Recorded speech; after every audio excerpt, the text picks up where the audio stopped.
আসসালামু আলাইকুম সবাইকে। আশা করি তোমরা সবাই ভালো আছো।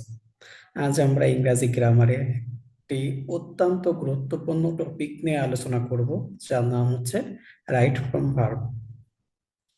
এই টপিকটি এসএসসি ও এইচএসসি দুই পরীক্ষার জন্যই অত্যন্ত গুরুত্বপূর্ণ, কারণ প্রায় প্রতিটি বোর্ড পরীক্ষায় এখান থেকে প্রশ্ন থাকে। অনেক শিক্ষার্থী ভোকাবুলারি ও সেন্টেন্স স্ট্রাকচার জানে, কিন্তু ভার্বের সঠিক ফর্ম ব্যবহার করতে না পারার কারণে নম্বর হারিয়ে ফেলে। রাইট ফর্ম অফ ভার্ব ভালোভাবে আয়ত্ত করতে পারলে সেন্টেন্স শুদ্ধ হবে, গ্রামারের ভয় দূর হবে এবং এসএসসি ও এইচএসসি পরীক্ষায় ভালো নম্বর পাওয়া সম্ভব হবে। এই ক্লাসে আমি এসএসসি ও এইচএসসি সিলেবাস অনুযায়ী নিয়মগুলো সহজভাবে ধাপে ধাপে এবং উদাহরণ সহ বুঝিয়ে দেব। তাই মনোযোগ দিয়ে ক্লাসটি দেখো এবং শেষে প্র্যাকটিস করার চেষ্টা করবে। তাহলে চলো আজকের ক্লাসটি শুরু করি। শুরু করার আগে প্রথমে আমার পরিচয়টা একটু দিয়ে নিই। আমার নাম মোহাম্মদ সজিব আলী। আমি পড়াশোনা করছি যশোর বিজ্ঞান ও প্রযুক্তি বিশ্ববিদ্যালয়, যেটা জাস্ট নামে পরিচিত। আমার টিচিং এক্সপিরিয়েন্স 3 ইয়ার্স। চলো আর কথা না বলে আমরা আমাদের আজকের ক্লাসটি শুরু করি।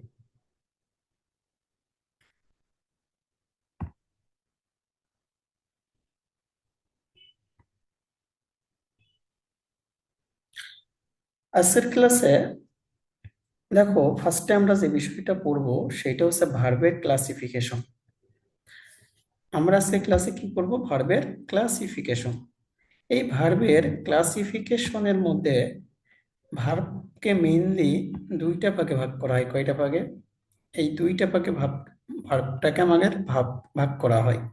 একটা হচ্ছে প্রাইমারি অক্সিলারিসেস আর একটা হচ্ছে মডাল অক্সিলারিসেস। দেখো, প্রাইমারি অক্সিলারিসের ভিতরে কি কি ভার্ব আছে? টু বি ভার্ব আছে, টু হ্যাভ ভার্ব আছে এবং টু ডু ভার্ব আছে। এখন টু বি ভার্বের ভিতরে আছে am, is, are, was, were, been, being. To have এর ভার্বের ভিতরে আছে হ্যাভ, হ্যাজ, হ্যাড। আর টু ডু ভার্বের ভিতরে আছে ডু, ডাজ, ডিড। এগুলো তোমরা ভালোভাবে আয়ত্ত করে নেবে। তারপরে দেখো modal auxiliaries verb. Modal auxiliaries ভার্বের ভিতরে আছে can, could, may, might, shall, should, will, would, must, dare ইত্যাদি। এখান থেকে অনেকগুলা মডেল অক্সিলারিসেস ভার্বে তোমাকে দেওয়া হয়েছে। তোমার কাজ হবে কি, এগুলো সুন্দর মতো মাথায় মেমোরাইজ করে নাও। ওকে। তারপরে আসো প্রিন্সিপাল ভার্ব। কি verb? Principal verb. Right from verb solve করতে হলে তোমাকে 6 ধরনের প্রিন্সিপাল ভার্ব সম্পর্কে জানতে হবে। কয় ধরনের? 6 ধরনের। অর্থাৎ আমি এই কথাটাতে আরো সহজভাবে তোমাকে বলি, সেটা হচ্ছে রাইট ফ্রম ভার্বে 6 ভাবে প্রিন্সিপাল ভার্ব ব্যবহার করা হয়ে থাকে। কয়ভাবে? 6 ভাবে। দেখো এখন দিয়ে দিয়েছে present form, past form, past participle form, ভার্বের সাথে এস বা yes, gerund form, in infinitive form.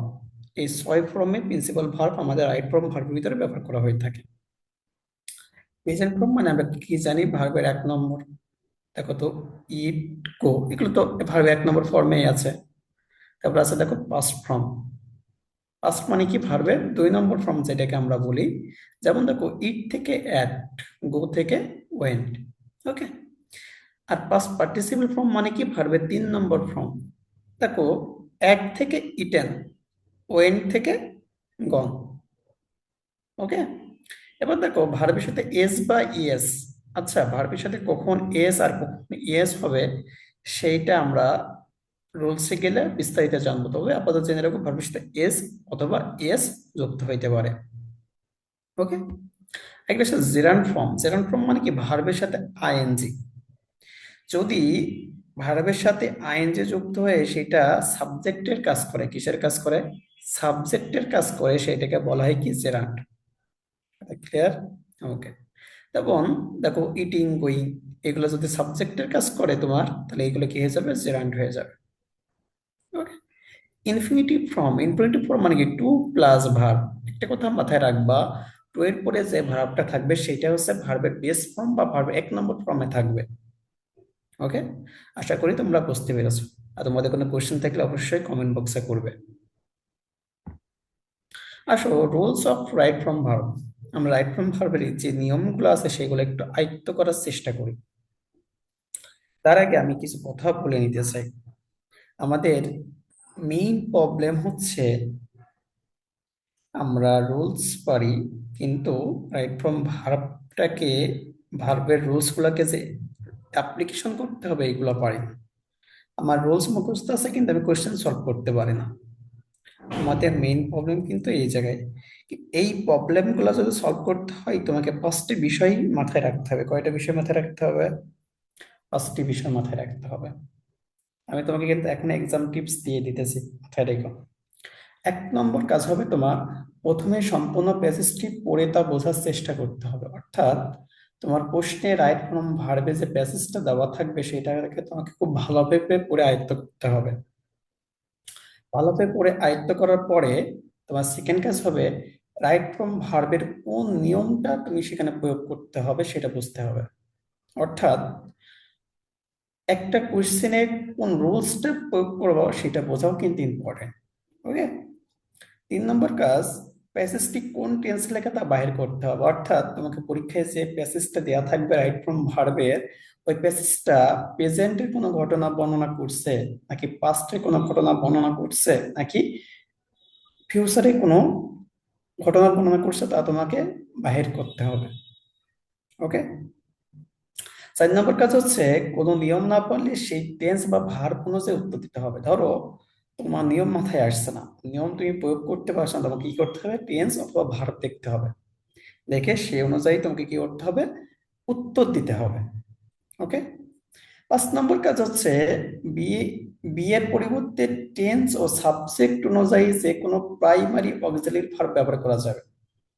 অর্থাৎ বি এর পরিবার ইজ হইতে পারে, আর হইতে পারে, ওয়াজ হইতে পারে, ওয়ার হইতে পারে, হ্যাভ হইতে পারে, হ্যাজ হইতে পারে, যে কোনো কিছুই কিন্তু হইতে পারে।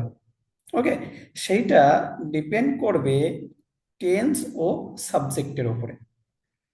তুমি যদি এই পাঁচটা বিষয় মাথায় রাখতে পারো, ইনশাল্লাহ তুমি রাইট ফ্রম ভার্ব এর কোশ্চেন সলভ করার ক্ষেত্রে কোনো সমস্যার সম্মুখীন হবে না।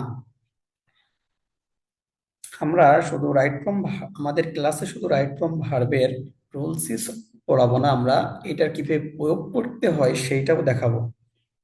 আমাদের মোটামুটি 3 থেকে 4টে ক্লাস লাগবে। এই 3 থেকে 4টে ক্লাসেই আমরা রাইট ফ্রম ভার্বটাকে শেষ করবো, রুলস এবং বোর্ড কোশ্চেন সলভ সহ।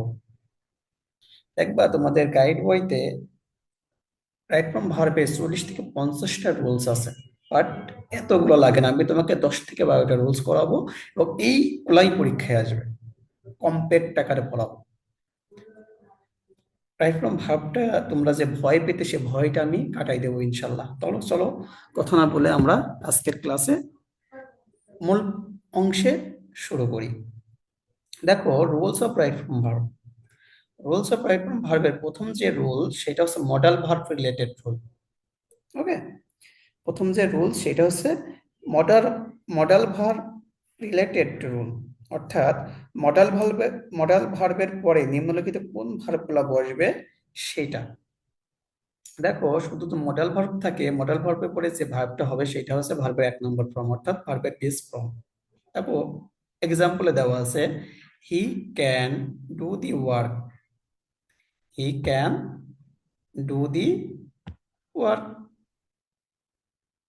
দেখো, ক্যানটা কি আমরা দেখে আসলাম না, মডেল ভার্ব। ক্যানের পরে কি একটা ভার্ব আছে না, এই ভার্বটা কি হবে? বলছে মডেল ভার্ব প্লাস ভার্বের 1 নম্বর ফর্ম, অর্থাৎ ডুই থেকে যাবে। ওকে। মডেল ভার্ব প্লাস বি, অর্থাৎ মডেল ভার্বের পরে যদি একটা বি থাকে, তারপরে যে ভার্বটা হবে সেটা হবে ভার্বের পাস্ট পার্টিসিপল ফর্ম, অর্থাৎ ভার্বের 3 নম্বর ফর্ম। ওকে। দেখো, he may be do the work. দেখো তো, মে কি একটা মডেল ভার্ব, তারপরে আছে কি বি, বি আছে না? দেখো তো, মডেল ভার্ব প্লাস বি থাকলে ভার্বে কত নম্বর হবে? 3 নম্বর হবে। দেখো, হি মে বি ডু থেকে কি হয়েছে? ডান। ভার্বের 1 নম্বর ফর্ম থেকে ভার্বের 3 নম্বর ফর্মে কি হয়েছে? ডান। ওকে। আমরা জানি ডুর বেস ফর্ম হচ্ছে ডু, পাস্ট ফর্ম হচ্ছে ডিড, এবং পাস্ট পার্টিসিপল ফর্ম হচ্ছে ডান। দেখো, সেই ডু থেকে কি হয়েছে? ডান হয়েছে। ক্লিয়ার? তারপর দেখো, modal verb plus to have plus ভার্বের 3 নম্বর। অর্থাৎ মডেল ভার্বের পরে যদি টু হ্যাভ ভার্ব থাকে এবং তারপরে যে ভার্বটা হবে সেটাও কি হবে, ভার্বের 3 নম্বর ফর্মে হবে। যেমন he could to he could have do the work. দেখো হি কুড হ্যাভ, হ্যাভটা কি, টু হ্যাভ ভার্ব। যেহেতু টু হ্যাভ ভার্ব, তার এই পরে যে ভার্বটা থাকবে সেটা কি হবে, ভার্বের পাস্ট পার্টিসিপল ফর্ম অথবা ভার্বের 3 নম্বর পেশে টু থেকে ডান। আশা করি তোমরা বুঝতে পেরেছো। এবার চলো আমাদের 2 নম্বর রুলস। 2 নম্বর রুলস বলছে টু ডু ভার্বের পরে ভার্বের 1 নম্বর ফর্ম বসে। কি বলছে দেখো, তোমরা একটু খেয়াল করো। টু ডু ভার্বের পরে কি হবে, ভার্বের 1 নম্বর ফর্ম, অর্থাৎ টু ডু ভার্ব প্লাস ভার্বের 1 নম্বর ফর্ম বা ভার্বের বেস ফর্ম। দেখো আমরা একটু এক্সাম্পল খেয়াল করি। বলছে আই ডু নট লাইক টি। দেখো তো ডুটা কি, ডু ভার্ব না। তারপর এই যে লাইকটা ভার্ব আছে, তাহলে ভার্বটা কি হবে, 1 নম্বর ফর্মে হবে। লাইক আছে, লাইকই থাকবে, তাই I do not like tea. Clear? তারপর দেখো 2 নম্বর এক্সাম্পলে আছে they did not solve the problem. ডিডটা কি, ডু ভার্ব না? আমরা দেখে আসি ফার্স্ট স্লাইডে আমরা দেখে আসছি এইগুলো। ওকে, দেখো ডিডটা কি আমার, ডু ভার্ব। ডু ভার্ব থাকলে সেখানে কি হবে, ভার্বের 1 নম্বর হবে। দেখো সলভ থেকে সলভি। ওকে, একদম সিমিলারলি দেখো he does not play the game. ডাজটা কি, ডু ভার্ব। আর ডু ভার্বের পরে কি হবে, ভার্বের 1 নম্বর, প্লে, প্লেই। ক্লিয়ার? আশা করি ক্লিয়ার। আসো ভার্বের 3 নম্বর রুলস। 3 নম্বর রুলস তোমাকে কি বলছে, টু হ্যাভ ভার্বের পরে ভার্বের 3 নম্বর ফর্ম বসবে। টু হ্যাভ ভার্বের পরে তোমার কত নম্বর ফর্ম বসবে, ভার্বের 3 নম্বর ফর্ম বসবে। মাথায় যেন গোলাই ফেলবা না। টু ডু ভার্বের পরে ভার্বের 1 নম্বর বসবে, বা টু হ্যাভ ভার্বের পরে ভার্বের 3 নম্বর বসবে। যেমন দেখো রিমি হ্যাজ আর্ন মানি। হ্যাজটা কি, to have verb. To have ভার্বের পরে যে ভার্বটা হবে সেটা কি হবে, পাস্ট পার্টিসিপল ফর্ম, অর্থাৎ ভার্বের 3 নম্বর ফর্ম। যেমন আর্ন থেকে আর্নড মানি। ক্লিয়ার? ওকে, বলছে they have clean the room. দেখো হ্যাভ, হ্যাভটা কি, to have verb. To have verb পরে যে ভার্ব হবে কি, ভার্বের 3 নম্বর, ক্লিন থেকে কি হয়েছে, ক্লিনড। ওকে, তারপর দেখো হি ডিড ভিজিট জাস্ট। হ্যাডটা কি, to have verb. To have ভার্বের পরে যেটা যে ভার্বটা হবে সেটা কি, ভার্বের 3 নম্বর ফর্ম। দেখো ভিজিটটাকে ভিজিটেড। ক্লিয়ার? এগুলো একদম বেসিক রুলস। আশা করি তোমাদের কোনো সমস্যা হবে না। আর কোনো সমস্যা হলে অবশ্যই অবশ্যই তোমরা কমেন্ট বক্সে বলে যাবে। দেখো আমাদের 4 নম্বর যে রুল সেটা বলছে I N G is used with a verb in 4 situation. অর্থাৎ তোমাকে বলছে 4টি সাধারণ অবস্থানে ভার্বের সাথে আইএনজি যোগ করা হয়। কয়েকটা অবস্থানে, 4টা অবস্থানে ভার্বের সাথে আইএনজি যুক্ত করা হয়। এইটা মোস্ট ইম্পর্টেন্ট একটা রুলস। ওকে, ফার্স্ট যে অবস্থান সেটা হচ্ছে প্রিপোজিশন। প্রিপোজিশনের পরে যে ভার্বটা হবে সেটা হচ্ছে ভার্বের 3 নম্বর ফর্ম। সরি সরি, প্রিপোজিশনের পরে যে ভার্বটা হবে সেটা হচ্ছে ভার্বের সাথে আইএনজি যুক্ত। দেখো প্রিপোজিশন প্লাস ভার্বের আইএনজি, একটা ব্যতিক্রম আছে, সেটা হচ্ছে এক্সেপশনাল, সেটা হচ্ছে টু প্রিপোজিশন। এই ট্রু প্রিপোজিশন যদি থাকে সেখানে ভার্বের সাথে আইএনজি যুক্ত করা যাবে না। ট্রু প্রিপোজিশনের পরে ভার্বের বেস ফর্ম হয়, অর্থাৎ ভার্বের 1 নম্বর হয়। এটা মাথায় রেখো, খাতায় নোট করে রাখবো। ওকে, সবগুলো প্রিপোজিশনের পরেই ভার্বের সাথে আইএনজি যুক্ত হবে, কিন্তু শুধুমাত্র টু প্রিপোজিশনের পরে ভার্বের সাথে আইএনজি না হয়ে ভার্বের বেস ফর্ম হবে, অর্থাৎ ভার্বের 1 নম্বর ফর্ম হবে। আশা করি ক্লিয়ার। প্রিপোজিশন আশা করি তোমরা চেনো, যেমন on, in, by, above. Okay, after, এইগুলা বলছে। দেখো এক্সাম্পল দেখো, by read more you can make a good result. দেখো তো বাইটা কি একটা প্রিপজিশন না? তাহলে প্রিপজিশন পরে একটা তোমাকে কি আছে, ভার্ব দেওয়া আছে রিড। এই রিডটাই কি করতে হবে, ভার্বের আইএনজি ফর্মে নিতে হবে। দেখো রিড থেকে রিডিং। ক্লিয়ার? একটা এক্সাম্পল দেখি চলো। বলছে I am interested in learn new things. দেখো ইনটা কি প্রিপজিশন, তাহলে এই প্রিপজিশনের পরে কি হয়, ভার্বের সাথে আইএনজি যুক্ত। লার্নটা কি হয়েছে, লার্নিং। ক্লিয়ার? ওকে। 2 নম্বর যে অবস্থান সেটা হচ্ছে to be verb. To be ভার্বের পরে ভার্বের কি হয়, আইএনজি যুক্ত হয়। দেখো এইগুলা যেন গোলায় ফেলবে না। টু ডু ভার্বের পরে ভার্বের 1 নম্বর ফর্ম বসে।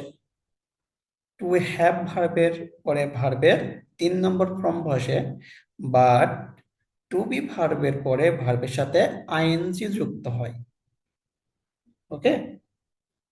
যেমন দেখো, he has been read the book for 10 times. Has been, বিনটা কি ছিল বলতো, টু বি ভার্ব না?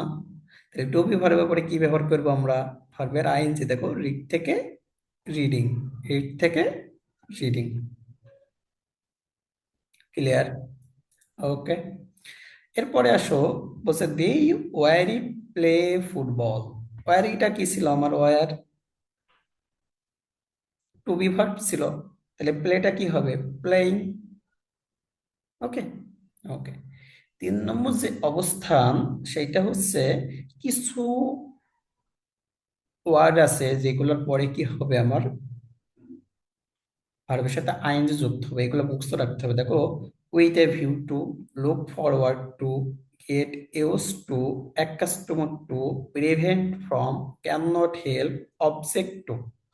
এইগুলা যদি দেখো, এইগুলোর পরে যে ভার্ব থাকবে সেটা হচ্ছে ভার্বের আইএনজি ফর্ম।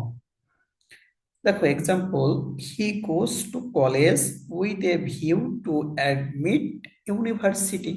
দেখো with a view to, with a view to আছে না, উইথ এ ভিউ টু অ্যাডমিটটা কি হবে, অ্যাডমিটিং, আইএনজি যুক্ত হয়ে যাবে। ক্লিয়ার? ওকে। এরপর দেখো, I look forward to meet my friends. দেখো লুক ফরওয়ার্ড টু আছে, এর ভিতরে আছে না, এটা আছে। তারপরে এরপরে যে ভার্বটা আছে এর সাথে কি যুক্ত হবে, ভার্বের আইএনজি যুক্ত হবে না। মিট থেকে কি হবে, মিটিং। ক্লিয়ার? ওকে।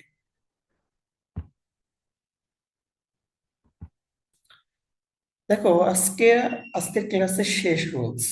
আমরা পাঁচ আমরা রুলসের ক্লাসটাকে 2টা পার্টে ভাগ করব। একটা আজকের পার্ট 5 নম্বর রুলস, আরেকটা পার্টে আমরা 5 থেকে 10 নম্বর রুলস পর্যন্ত পুরো করে তারপরে আমরা বোর্ড কোশ্চেন সলভ করবো। আমি আগেই বলেছি 40-50টা রুলসটাকে আমি 10 থেকে 12টা রুলসের ভিতরে কম্প্যাক্ট আকারে সাজাবো, যাতে তোমাদের জন্য ইজিয়ার মনে হয়, মেমোরাইজ করতেও সুবিধা হয়। ওকে। এখন দেখো, certain verbs take I N G after them. অর্থাৎ মানে কি, বলছে কিছু নির্দিষ্ট ভার্বের পরে ভার্বের আইএনজি হয়। সে ভার্বগুলো কি, দেখো এনজয়,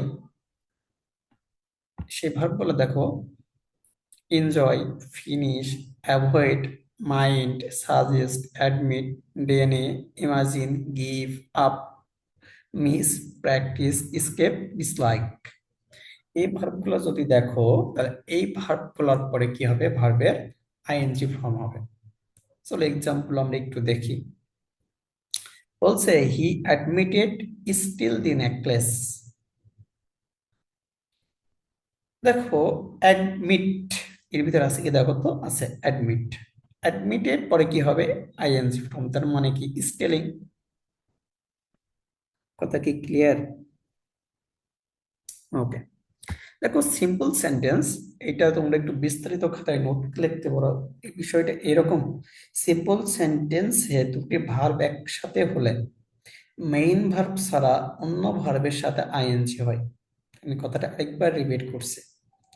সিম্পল সেন্টেন্সে দুটি ভার্ব একসাথে হলে মেইন ভার্ব ছাড়া অন্য ভার্বের সাথে আইএনজি হয়। চলো এক্সাম্পল একটু দেখি। I like it kacchi biryani. দেখো, সাবজেক্ট করেছে লাইক, এটা কি মেইন ভার্ব না? মেইন ভার্বের পরে কি আরেকটা ভার্ব আছে, সেটা কি ইট। তোমার রুলস বলছে সিম্পল সেন্টেন্সে দুটি ভার্ব একসাথে হলে মেইন ভার্ব ছাড়া, অর্থাৎ মেইন ভার্ব বাদে অন্য যে ভার্ব থাকবে সেটার সাথে কি হবে, আইএনজি যুক্ত হবে। এখানে মেইন ভার্ব হচ্ছে কি লাইক, আর বাকি ভার্বটা কি ইট। তাহলে লাইকের বদলে কার সাথে আইএনজি যুক্ত হবে, ইটের সাথে। দেখো, I like eating kacchi biryani. Clear? Okay. এরপর আসো, দেখো বলছে they enjoy watch movies on the weekend.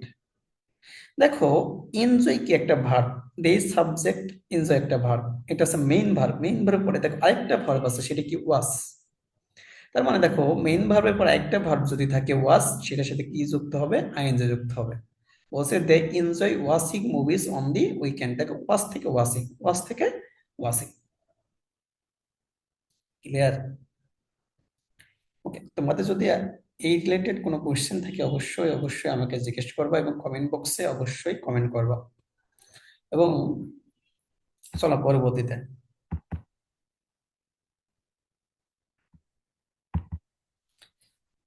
আজকের ক্লাস এখানে শেষ। Thank you everyone for attending.